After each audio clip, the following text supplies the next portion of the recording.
Hey guys, welcome back to my channel Suno Kahani. So today we are going to read 13th chapter number 13 of Lallan Sweets. So let's start. Niku waited outside the phone booth for me, holding the bags containing clothes we had finally bought from Janpat. The pitter patter of the light rain sounded comforting as it bounced off the booth. Niku smiled at me from outside. I tried to avoid the hurry up look the booth manager kept throwing at me as a couple more people lined up. It was not my fault that Lalaji was being so painfully slow. First, he took forever to come to the phone, and now he was stalling before telling me the story. Can you tell me what to do now? I hissed. And where are Rohit and Mohit? They are at the other shop, Ram Jalebi. That shop is also theirs, Bombay Halwais, Lalaji said. Really? Two brothers? So I guess I will see them. Oh, Taru, now the story. I was glad he could not see my roll eyes. Yes, please, if you would be so kind. This Natwar Lal and I were the best of friends, but we only got to know each other once we moved to Siaka. We were young with big dreams. He came from a similar background. That time Siaka had nothing, just forests and land. You would not be even recognized it. Okay, Lalaji, but what is the point? Well, Taru, we entered adulthood together, got married almost together, which was when Lallan Sweets was just coming up. The thing was, he had some money, so he set it up with us. We were kind of partners. Isn't that how you say it these days? Oh, yes, I guess. But what you might not know is that we got the idea of the magic ingredient from him. What do you mean? He came up with that ingredient? No. I mean, he got lucky. He was perhaps the only man in the village who got to marry the girl he was in love with. Don't get me wrong, your grandmother and I loved each other, but this rascal had set his eyes on a girl in the village, and he would always be dreaming about her. I don't know what kind of luck he had, but one day her family proposed a match. Have you ever heard of that? The very same girl? Wow, I said, wondering where this was going. It was really shameful how Lalaji's life had been way more exciting back in the 50s than mine was now. I mean, it took me years to admit to Niku that I had a crush on him. Well, he used to make amazing mithais all on his own. We started joking that you used some magic, a secret ingredient, to make his mithai taste so good. By then, I obviously had my own ingredient, but I had not revealed it to anyone. He, in turn, would joke back, so in love, that his wife was the secret ingredient. And that's when I realized that I needed to use my magic ingredient to make my mithai popular. I needed to eat. I needed to use it as a marketing tactic. He will not be able to tell you what the ingredient is because he left so soon after. We slip, we split up. He had different ideas. His ultimate aim was to expand into Delhi while I preferred to stay in Siaka. That should be never be a reason, but well, it was, and we could not work anything out. He gave a long pause as I waited for him to finish the story. I want you to tell me, Taru. I want you to find out. Are they happy? Who? I asked blankly. Natwarlal and his wife. After all these years, are they happy or not? I clutched the receiver tightly as the operator banged a couple of times on a booth. How in the world am I supposed to judge if they are happy or not? That's the challenge, Taru, isn't it? It can never be a stamp on your forehead, can it? How do you know if someone is happy? How do you know if you have lived a happy life? I was too nonplussed to question any more, but made up my mind that Lalaji had completely lost it. I hurriedly said goodbye and exited the booth. I repeated the conversation before Niku. He first laughed and then grew quiet. Is he happy? He murmured. Wow, that's the weirder than anything you have got yet. How will you ever find out? We walked a bit around Knot Place. I was really loving it. It was like our Victorian town, only much bigger. There were all kinds of fancy brands. What fascinated me the most was a huge place called Wimpy's that looked like it was straight out of the TV. Outside, there were rows and rows of candy shops with phantom cigarettes, Uncle Chips, Fanta, and Coca Cola, Poppins, and so many other treats I had never heard of. I saw a bakery, the name of which I could not even pronounce, and girls smoking cigarette on the street. The cinema halls made my eyes almost pop out.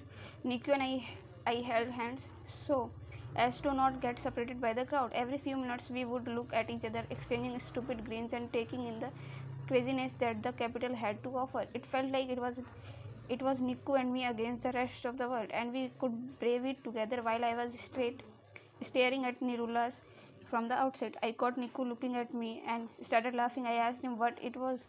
Suddenly feeling self-conscious, maybe he thought I was too much of a small-town girl. Niku, meanwhile, shook his head, still laughing. It's nothing. You had such a big smile on your face. It amused me. I shrugged.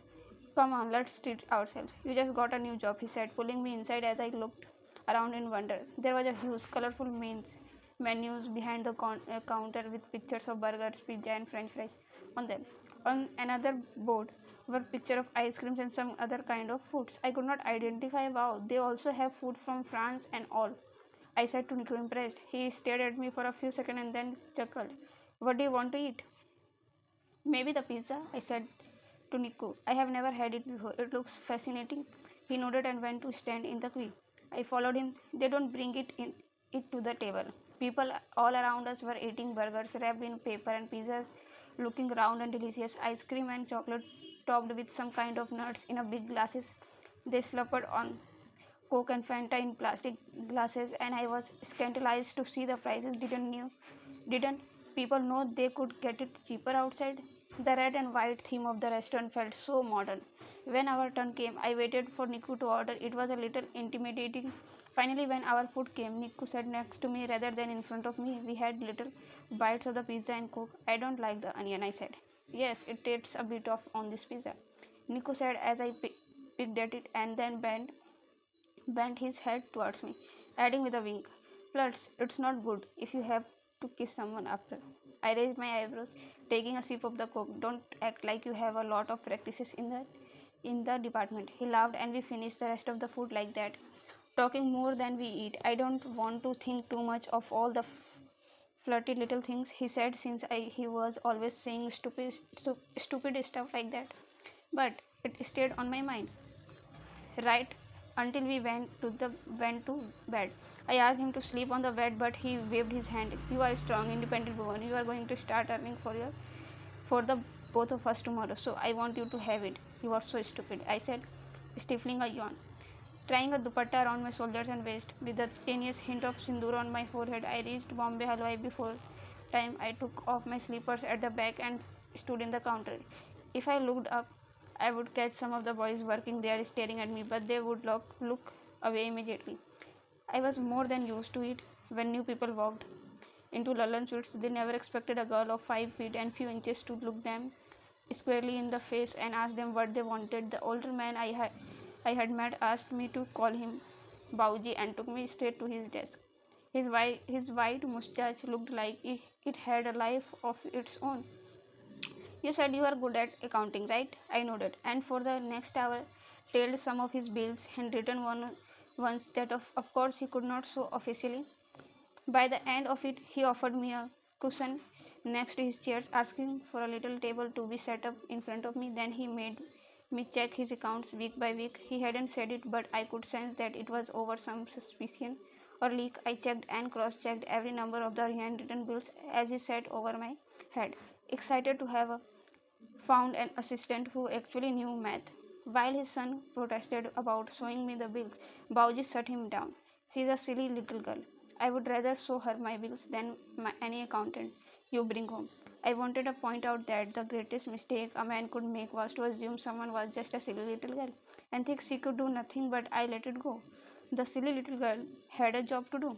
We fell into an easy routine because I was working directly with Bauji. None of the men at the shop tried my mischiefs with me.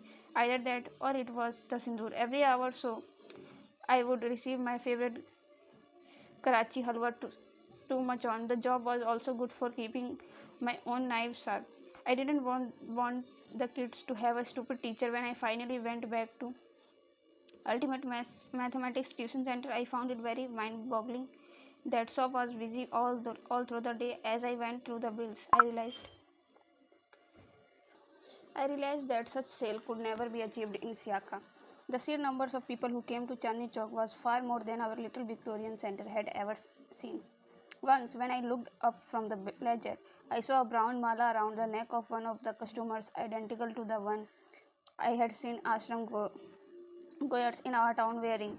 I would have asked that man there, then and there if he was from Siaka, but Bauji was sitting right next to me. Later, when I was back at the hotel, I asked Niku to take a break from his games with Preeti and gang and make use of the libraries in Delhi to see if he could find out something about the ashram. What do you want to find out though? He asked, popping a peanut into his mouth. I mean, we already know about their Swamiji. He comes once every few weeks. They have their own school. They profess love and peace and all. But through complete control over the mind, which you can apparently only achieve by joining the ashram. Not like that, I said, struggling to find the words. It's just that I want to know what people think about it. You know, my father was also into it before he, and I just feel that I need to understand this. It will help me to know him a bit more. Just can you find books or articles and read it up a bit on it, or find out more from people? Anyway, you are always much more of a reader than me. I never had the patience. Alright, I'll go to the library tomorrow and check the newspaper archives. I'll call you and check if after lunch, I said with a nod. If I don't answer, it will mean I am picking up girls. So you will answer on the first ring then. For the first time, Niku had no answer and accepted defeat. We now had a set routine. I worked from morning until 7 in the evening, sitting with Bauji, telling his receipts, which got boring after a point but was always punctual with entertaining tidbits like Bauji going off on one of the boys for a sloppy packaging of the sweets. Another time, one of the servers dropped a whole tray of badam halwa. I looked forward to kachori time around 4 p.m. and my banter with Bauji. When I was done for the day, he would accuse me of conspiring against his shop, and I would accuse him of trapping a young girl in mithai shop. I hoped to build enough of a rapport with him to somehow get the answer to Lalaji question, although I had no idea how I would ever get to that. Niku spent his time trying to find information on the ashram as well as playing kanche with Preeti, Appu and Monty. Although I felt a bit jealous, there was not much I could say, and it made him super happy. He also sent for his checkbook from home, taking out some money from the bank so he would not feel like such gold digger. I was absolutely scandalized and quickly clarified that there was no reason he should feel like that. I already felt guilty for putting a dent in his savings, but he insisted it was worth it. I told him I would find a way to pay him back. On my fifth day there, I met Mohit. He had been sent from the other shop to fetch something. I spotted him as soon as he stepped in, watching him like a hawk, but it took him a full 5 minutes to realize I was there. He then stared at me for so long that he may as well have blown both our covers. He did try to hang around for some more time to see what I was up to, but could not. When the day ended, I went over to the other shop and waited for him. What are you doing here then? I asked him, my arms folded, as we both spoke, standing inside a tiny nook on the street. Lest we were spotted together, same as you. I mean, what job, idiot? I'm cleaning the dishes and Rohit is frying the jalebis. You know, he has a steady hand, but you don't tell me anyone who we are, or we will tell everyone who you are. I narrowed my eyes and almost hit him. You already did. At the Taj Mahal, you realize what a low blow that was, right? And the trouble we got into. I'll take my revenge, Mohit. Don't worry. Don't even try. You tell on us, and we will tell on you, right? Now, it's better to stick on our own game and finish what lies ahead of us. And what lies ahead of you? What is your task? I figured it out could not be the same. He pursed his lips, and I could see he was going to tell me he had to come to the same conclusion, that our task must be different. But just then Rohit walked by. Mohit suddenly straightened up. None of your business, Taru.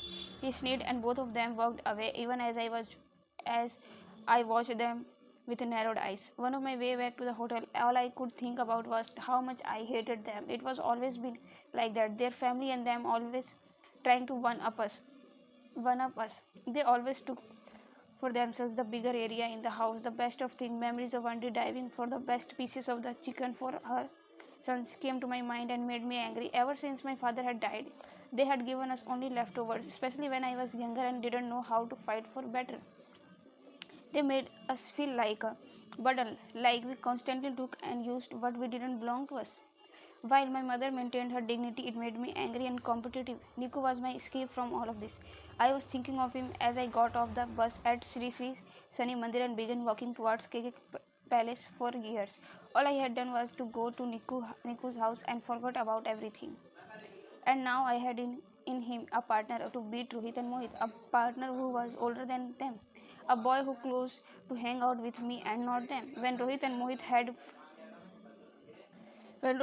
had felt threatened by Niku being best friend, they had tried everything to break us apart, including inventing stories about how he was my boyfriend and how we planned to run off together and get married. Every time they messed with us, we paid them back twice over, and that's how over the years I started to get my due respect. They stopped poking their noses in my business and didn't dare to tell me what to do, going into the defensive rather than offensive mode. When I got back and found Niku counting all the kanchas he had won, I gave him a hug.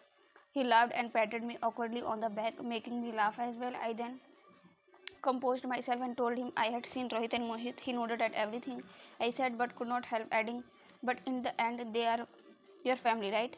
They have always acted otherwise, Niku. I understand the rivalry and jealousy, but after all is said and done, there is no way to go around these things except for kindness and being the bigger person." Although at that moment I told him that he didn't understand that the family members only brought each other down instead of pulling each other up. Over the next days, I could not help but admit that there was some merit to what he had said. I didn't let on it in front of Niku, but in the big street of Delhi where I didn't know anyone, when push came to shove, I missed Siaka and its quiet charm and intimacy. How everyone painted their houses in different colors instead of the boring grey hair. I missed how the jasmine buses at street corners made you stop and take in a deep breath, how they vibed over every other thought from your mind. So, despite the competition against Rohit and Mohit, I smiled at them every time I saw them after that. This obviously made them put their guard up as they struggled to understand why, but I really mean it. One day, when I saw Mohit being yelled at for dropping a whole tray of jalebis while bringing them over from the other shop, I said it was my fault that I had bumped into him and accidentally knocked over by the tray. I got swayed and counted it. Some even went so far as to say that women ruin everything, but it soon blew over, and by the next day, Bauji was in good mood around me again. I looked at Bauji thougtfully. Here was a man running two successful mithai shops in the biggest market of the biggest city in the country. If there was anyone I should ask about the mithai business, apart from Lalji, it should be him. Bauji, I said, and he hemmed. Distractedly, I paused before going ahead, choosing my words carefully. All this mithai we make, we sources all of the ingredients on our own. He didn't seem to have heard me, so I repeated my question. He nodded, but then asked me what I meant. Well, I mean, all the famous mithai shops, they have something special in their ingredients, don't they? One thing they put on their own that others don't. I was wondering if you find special ingredient or just use what's available in the market. Is there something special that you add? For example, when my mother makes biryani, she always fries the onion in the bit of sugar, because the onion we get are bits too sharp. Using sugar always makes it a little better. He looked up at me, and for the first time, I noticed that his eyes were actually a very light shade of brown, much lighter than Niku's. "You are right, Tara," he said, nodding at me. "A successful mithai wala will always have that one ingredient, but he must never reveal it. It's like a magician should never reveal his secrets. If he does that, people stop thinking it's special. Although other might be using something similar as well. The fun is in the mystery and so in the appeal." "Yes," I said, bending forward. "I like to guess the ingredient of each so whenever I have mithai, but I'm not always able to. Can you tell me what shops usually use generally?" See, the biggest misunderstanding is that people assume it is something extra that will be secret, but more often than not, it's the same thing made using better quality ingredients. You can't add random ingredients to your mithai and start saying that's what's so special about it, because it has to be in perfect balance with other ingredients. But maybe the milk or the way you dry your dough might do the trick. I know that an old friend of mine used to add pinch of salt to the mithai he made. He said it gave the mithai a little extra something. I nodded, having a fair idea who the old friend might be. But what he said had a point. Maybe I had it wrong all along. Maybe he was right and there was no special extra secret ingredient. "You say your mother fried the onions in sugar, huh?" Bauji asked sharply. Yes, sometimes. Funny, I never heard someone from Mathura doing that. Pauji said, staring at me. Someone taught her. Nothing special. I blubbered and went back to the wheels, but I could feel his eyes on me for a long time after that. Niku was going up the stairs when I reached the hotel. He didn't see me, and I ended up accidentally stepping on his sandals, making him stumble. Sorry, I said. He smiled and then stepped on my foot as a joke. As we reached our room, he opened the door for me and bowed. I thanked him and began telling him how my day had been. We opened the windows and curtains and put our stuff in the corner, picking up clothes from the chair where we had left them to dry earlier in the day. The first few minutes when we were inside the room together, were always the teeniest bit awkward. Whatever time I spent with Niku, I wanted his full attention. It felt as though I could not let conversation between us stop, for fear of it becoming awkward, but I also didn't want to waste a single second not talking to him. Today he sat on one side of the bed instead of his usual position on the chair and opened a beer bottle. He was saying something about the book he had read, something about the ashram, but I found myself unable to pay attention as I stared at him. Finally, sitting down beside him, I smiled and nodded along as he spoke, but barely registered anything. All I did was fiddle with my thumbs. I felt his eyes on me and looked away, pitching in a little so that it would seem as though I had been listening. He talked in a low, quiet voice. I sneaked a look at him and found him staring. I opened my mouth to say something but then thought the better of it and looked away. And then he kissed me. So guys, ये तो कुछ और ही turn ले लिया है. ठीक है, अभी फ़िलहाल के लिए 13 चैप्टर रहने देते हैं. मिलते हैं नेक्स्ट वीडियो में. Thanks for watching and don't forget to like share and comment your favourite book. Thanks. Good bye.